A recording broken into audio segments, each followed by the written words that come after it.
시작하겠습니다.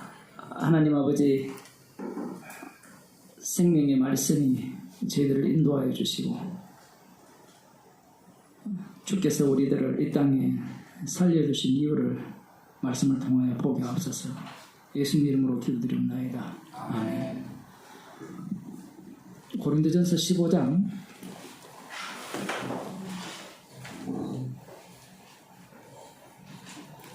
31절입니다.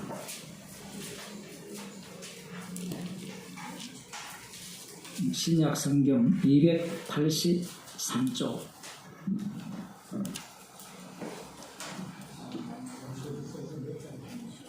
15장 31절 32절. 제가 발음이 안 좋은 모양입니다. 15장 31절 32절 같이 잠도 깨는 겸 같이 읽도록 하겠습니다.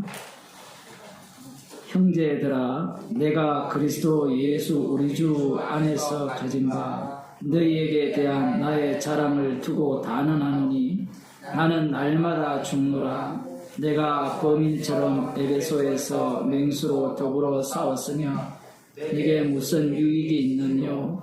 죽은 자가 다시 살지 못할 것이며 내일 죽을 테니 먹고 마시자 하리라. 아멘. 사도 바울이 자랑하는 것은 날마다 죽는다는 걸 자랑합니다. 우리가 사도행전을 통해서 사도 바울이 날마다 죽음에 넘겨왔느냐라고 하면 그렇지는 않죠. 그래서 사람들은 성경을 읽으면서 성경은 과장법도 잘해. 뻥이 너무 세. 특히 예수님의 말씀을 보면 너무 뻥이 세. 이렇게 이해를 하거든요. 뻥이 아니에요. 인간들이 뻥을 치는 거죠. 예수님의 말씀은 진실이고요. 진리입니다. 사도 바울이 자랑하는 것은 날마다 죽는 것을 자랑하는데 이것이 자랑거리가 되는 이유는 오전 설교에 의하면 부활의 권능에 의해서 살아가기 때문에 그래요. 그럼 부활의 권능에 의해서 살아간다라고 하면 우리는 지속이라는 의미를 끌어당기려고 하잖아요. 그런데 날마다 죽으면 이 말 속에는 무엇이 담겨 있습니까? 날마다 산다는 게 담겨 있죠. 사람들은 자꾸 신이 되고 싶어 하기 때문에 이런 말씀들이 나오면 날마다 죽노라 라고 하면서 날마다 죽게 되면 어느 지점에 가면 도가 트일 것이다. 주님을 닮을 수 있을 것이다. 그런 생각을 하게 되는데 사도 바울이 날마다 죽노라 라는 말의 의미는 이 죄인 중에 개수로 더 깊이 있게 드러난다라는 의미로 해석을 해야 돼요. 날마다 죽을 수밖에 없는 죄인으로서 십자가 외에는 자랑할 것이 없는 자라, 그런 의미로서 날마다 죽는다라는 말씀입니다. 제가 계속해서 날마다 죽노라는 제목을 갖고 월요일, 화요일, 금요일 날 지금은 내일이 설교를 하고 있는데 그걸 계속해서 들으면 도인이 되는 게 아니라 우리가 더 강팍한 자요, 악한 자인 걸 알게 되는 거예요. 그러니까 말씀을 보지 않으면 자기 주제를 파악을 못하게 되어 있습니다. 그러니까 말씀을 듣고 본다는 것은 주제 파악이거든요. 어떤 주제냐? 날마다 죽어야 하는 죄인이라는 겁니다.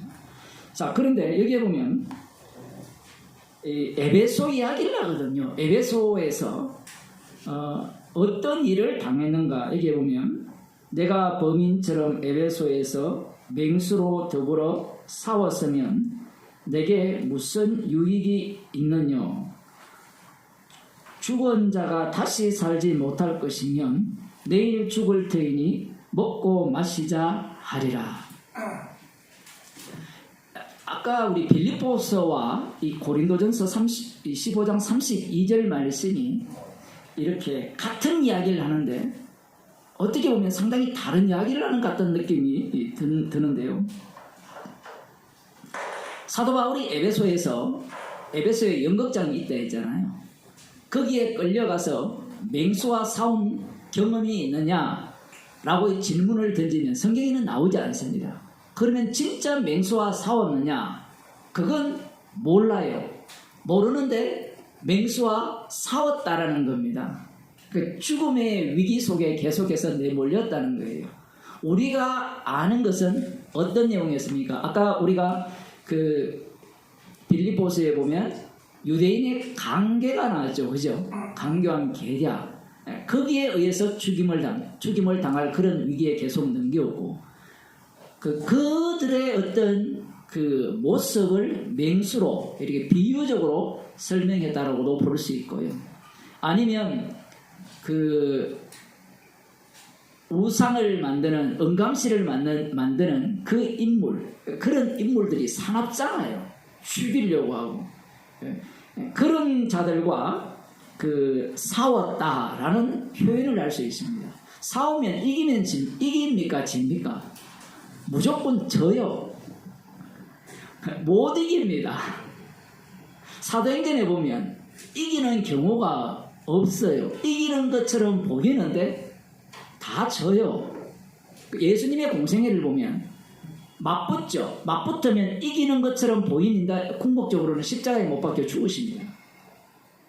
사도 바울이 지금 맹수와 싸웠으면 이것이 무슨 유익이 있느냐라는 겁니다. 맹수와 싸우는 게 유익이 있으려면 죽은 자의 부활이 있어야 된다는 이야기예요. 맹수와 싸워서 여기 보면 범인처럼 에베소에서 맹수로 더불어 싸웠으면 내게 무슨 유익이 있겠느냐. 범인이라는 말은 사람들이죠. 일반 사람들이 맹수와 더불어 싸우는 목적이 뭡니까? 자기의 용맹성을 드러내고 그리고 자기의 이름을 날리는 방식입니다. 그런데 사도 바울이 이 맹수와 싸우는 것은 용맹성을 드러내는 것이 아니라 날마다 죽노라는 그 죽음 속으로 합류하기 위함이에요. 그 이유는 부활 때문입니다.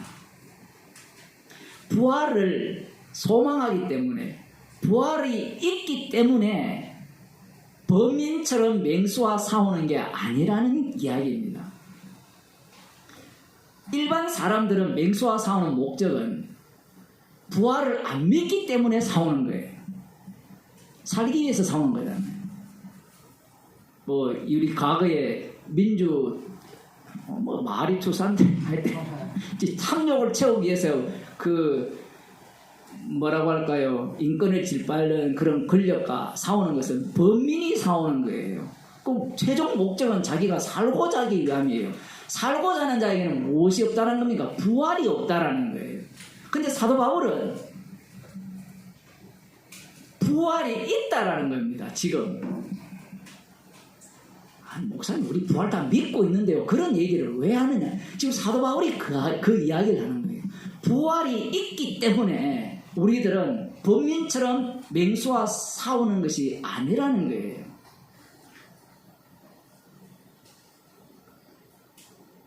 만일에 부활이 없다면 범인처럼 맹수와 싸워가지고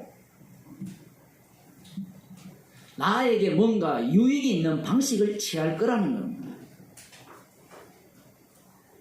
부활이 없다면 그렇게 사는 것이 지 마음대로 사는 거라 얘기해요. 뒤에 보면 부활이 없으면 다시 살지 못할 것이며 내일 죽을 테이니 먹고 마시자리라. 죽음이 끝이라면 먹고 마시자. 우리는 허랑방탕 이렇게만 생각을 하는데 죽음이 끝이라면 내가 원하는 내 소욕대로 살 수 있다라는 겁니다. 그게 성령을 받지 못한 자들의 모습이에요. 마포대교에 올라가서 죽고자 하는 자가 자꾸 마포대교 나서 죄송합니다. 리얼하게 말씀하셔가지고 죽고자 하는 자는 무엇이 없는 거예요? 부활이 없다라는 겁니다. 부활을 부정하는 자가 그 15장 12절에 보면요 나오거든요.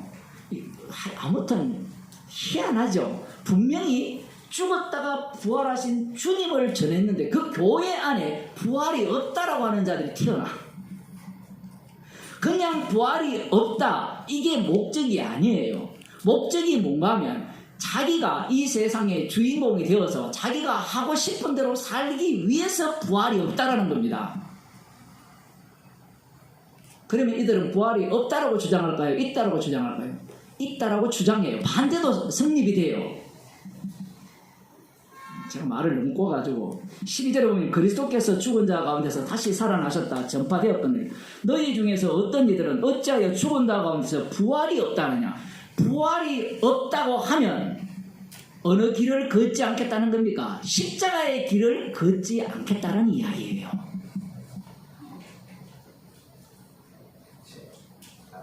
십자가 빼면 뭐예요?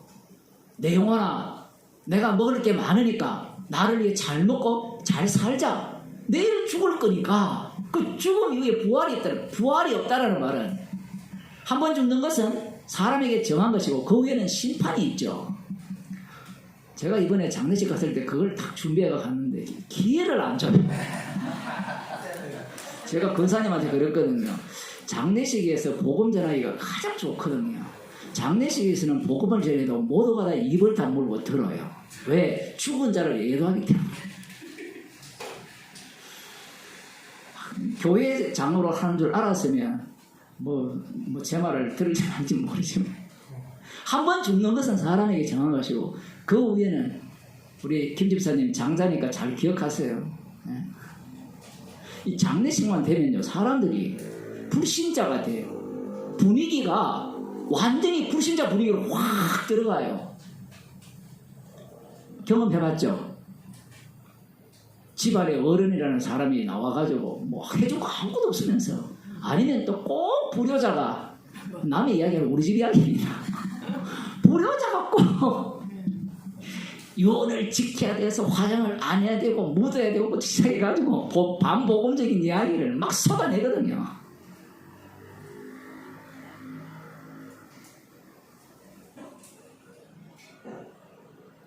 꼭 추석만 되면 불신자가 되거든요. 내일 다음 주 빠진다는 우리 김 지사님 대놓고 하는 얘기가 아니라 추석만 되면 어제 마칼린리스트 황교 아닌가? 황교안은 총리고 누구죠? 황교 이기인가? 예, 그 사람이 재밌는 말을 했거든요. 그 남자들이 드리는 제사에 여자들이 왜 밥 하냐고. 남자들 자기들 세계잖아요. 유교 세계가 남성 중심의 세계인데 아무것도 하지 말라 그러니까 또 막 욕을 하고 그 얘기하면 그냥 들으면 되는데 또 기독교계에서는 그래 네 말이 맞아. 여기는 또 좌우로 갈려지는 게 아니라 기독교계와 안티 기독교 사고고 조선시대 때 그 제사 지내는 집안이 몇 프로 안 됐죠. 양반이 10% 안 되잖아요. 8%가 양반이잖아요. 근데 나중에 미쳐가지고 전부 양반만 나서가지고 다 뭐합니까? 지나게나 조상 다 제사 드리는데 거기에 댓글에 아주 재밌는 이야기예요. 부자 된 사람은요 다 여행 간답니다. 추석 때. 근데 지질이 못 사는 가난한 사람들은 조상한테 제사 드리고 난리 굿을 피운대요. 뭐 맞는 말인 것 같기도 하고 아닌 것 같은데 옆으로 좀 빠졌지만요. 이 부활을 믿지 못하니까 믿는다 이것도 언어는 항상 한계를 갖고 있으니까 믿지 못하니까 뭘 믿어요? 오늘을 사는 나를 믿는 겁니다. 나를. 사도 바울이 맹수와 싸우죠. 내가 만일에 범인처럼 그런 사고방식을 살았다면 맹수와 싸울 필요가 없었죠. 굳이 왜 싸웁니까? 싸워서 내가 뭔가를 얻을 수 있으면 싸우잖아요. 그런데 사도 바울은 자기가 원하지 않았죠. 주께서 인도하시는 가운데 내몰리니까 맹수와 싸우는 죽음에 계속해서 넘기우는 그 사건 속으로 내몰리는 이유가 뭐냐? 부활을 부정하지 않기 때문에. 그러니까 여러분들이 우리가 부활을 믿는다는데 좀 거짓말하지 말아야 돼요. 부활을 믿는다면 맹수와 싸우는 겁니다. 제가 지금 행위를 주장하는 게 아니잖아요. 부활을 믿으라는 이야기가 아니고 지금 십자가 사건의 그 능력 속에 거하는 자가 성도의 모습을 보이는 겁니다. 만일에 부활을 안 믿으면 내일 죽는데 오늘 먹고 마시고 놀자 이런 이야기 할 거 아니에요. 성도의 삶의 하나하나의 모든 행동은 부활을 믿기 때문에 그래요. 그래서 빌립보서에서 부활의 권능에 참여하기 위해서 주님의 고난에 들어간다는 이야기입니다. 꿈에도 생각을 못해요. 교리를 믿는 사람들은 이런 말씀들을 따라잡을 수가 없어요. 왜 못 따라잡는가? 부활 믿어요 이야기하지. 지금 이거 믿는 이야기 아닙니까? 안 그러면 이 십자가 사건 속으로 들어가는 이야기예요. 들어가니까 이 사람이야말로 부활을 믿는 자고, 들어가지 않으면 뭐예요? 오늘 잘 먹고 잘 살자. 그 얘기밖에 할 수가 없는 겁니다. 기독교는 부활의 종교로 해놓고 십자가를 안 전하잖아요. 희한하죠. 지금 사도 바울은 부활을 이야기하면서 십자가를 이야기하거든요. 그 고린도 교회 이 사람들 중에 부활이 없다 해버려요. 이 디모데전서 가면 부활이 지나갔다 하죠. 없다 하고 지나갔다가 이게 플러스가 되면 뭐가 돼요? 플러스가 되면 예수님의 공생의 전체가 십자가 사건인데 십자가를 완벽하게 걷어내자는 이야기밖에 안 돼요. 부활이 지나갔다니까, 야 부활이 지나갔구나, 너 안 믿는, 부활이 지나갔다는 말은 십자가를 빼자는 이야기예요. 고난을 제거하자는 이야기입니다. 지금 성경 전체에 깔리니 부활이 없다라고 하는 순간 고난받을 이유가 없죠. 그런데 부활이 없다는 자들이 예수 안 믿을까요? 여러분, 문선명 믿는 자가 예수 부정합니까? 이단들 보세요. 다 인정한다니까요. 그런데 그 모든 성경 구절을 누구 중심으로 바꿔치기 합니까? 자기 중심으로 바꿔치기 하죠. 뭐 대놓고 부활을 없다 이런 사람도 있긴 있죠. 그런데 너희 중에서라고 하잖아요. 너희 중에서.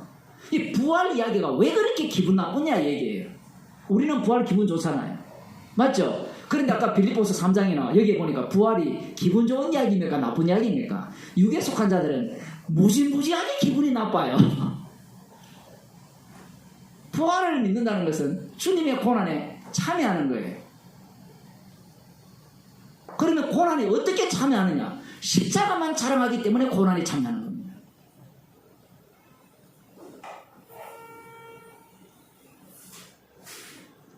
부활이 없다면 다시 살지 못할 것이요. 다시 살지 못하는 것은 심판이 없다는 거거든요. 그럼 우린 배웠잖아요. 이미 심판 받았잖아요. 이미 심판 받았기 때문에 부활이 있다는 거예요. 이미 요한계시록에 보면 첫째 부활에 참여한 자예요.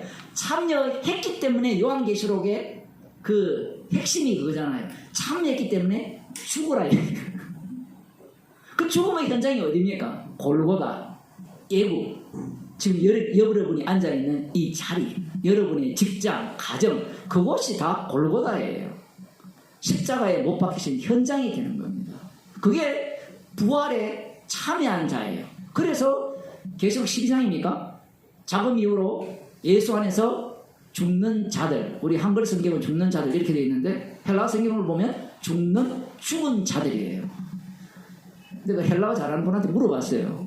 이렇게 해석해야 되지 않습니까? 답을 안 해요. 답을 왜 안 하는지 이유를 모르겠어요. 죽은 자들이라 이렇게 이야기하면 뭔가 이해가 안 되거든요. 첫째 부활과 죽은 자들이 이렇게 맞물려 있고 둘째 부활과 같이 맞물려 있거든요.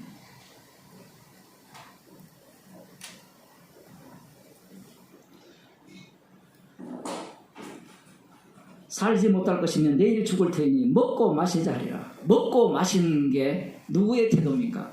노아 홍수 심판 때 멸망받은 자들의 태도죠. 먹고 마셨어요. 그런데 그들에는 뭐가 없었습니까? 은혜가 없었죠.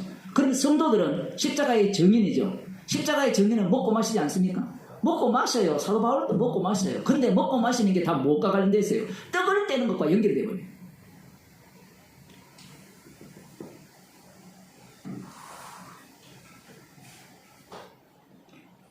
속지 말라. 악한 동물들은 선한 형체를 더럽히나니.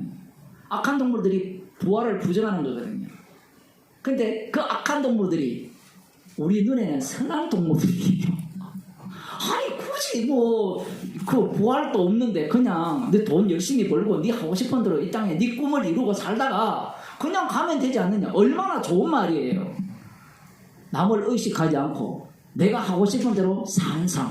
그 지난 2주 전에 이어령의 삶이거든요. 니체 사상을 완전히 도배를 해가지고 그 열정, 메멘토 모리, 죽음을 기억하라. 죽음을 기억하는 자가 가장 열정적으로 살 수 있거든요. 물론 성도는 정반대고요. 그들의 말이 설득력이 있잖아요. 얼마나 보람찹니까? 여러분이 하고 싶은 대로 위브맨시 이렇게 얘기합니다. 독일어 잘하는 분 없어요. 초인이 되어라. 말이 그런 말이지. 니체는 진짜 하고 싶은 말이 그거였어요. 예수처럼 살아라 이야기거든요. 니체는 예수님에 대해서는 존중을 해요. 교회가 예수를 이상하게 만들기 때문에 욕을 하는 거지. 그럼 네가 예수가 되어라 이 얘기거든요. 니체가 하는 예수도 이상한 예수지만 그들의 말이 악한 말이에요. 부활을 제가자라는 말. 부활을 제가하는 자라는 말을 오늘날 교회로 표현하면 부활신앙을 살아갑시다 이 얘기예요. 당신의 욕망을 끝까지 이렇게 드러내면서 그것을 쟁취하세요. 그게 오늘날 교회 신학이에요. 정말 이상하죠, 그죠? 그 성경에서 말하는 부활신앙과 오늘날 말하는 부활신앙이 완전 정반대예요. 예수님이 내가 부활이요 생명이라 했잖아요. 나로 말미암아 저는 아버지께 오를 자가 없다 했잖아요. 그래 갔어요. 갔으니까 어떻게 해요? 같이 죽죠. 그게 생명과 부활의 주예요.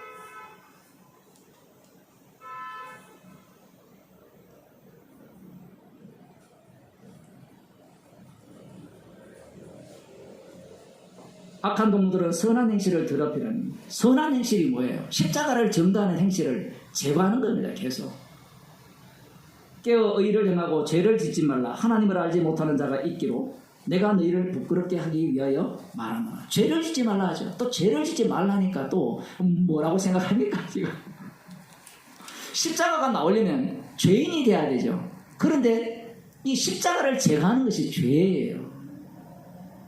악한 자들은 그런 것을 노리고 있습니다. 부활신앙, 우리의 그 사고방식으로 들어가게 되면 굉장히 긍정적이고 희망적이죠. 물론 성도에게는 이 부활신앙이 신나는 일입니다. 십자가 자체가 부활의 능력이니까, 권능이니까. 그러나 성령을 받지 못한 자들은 부활을 없다라고 해버립니다. 다시 말씀드립니다만 부활신앙을 믿는 자들이 부활을 없다고 하는 자들이에요. 십자가만 자랑하는 자들이 부활이 있다라고 하는 자들이고 부활을 믿는 자들입니다. 기도하시겠습니다. 하나님 아버지, 저희들에게 성령을 주셔서 부활을 부정하는 자가 아니라 십자가만 자랑하는 자로 살아가게 하심을 감사드립니다. 저희들이 부활의 본능 속에 살아가는 주의 백성이 되게 해 주옵소서. 예수님 이름으로 기도드리옵나이다. 아멘.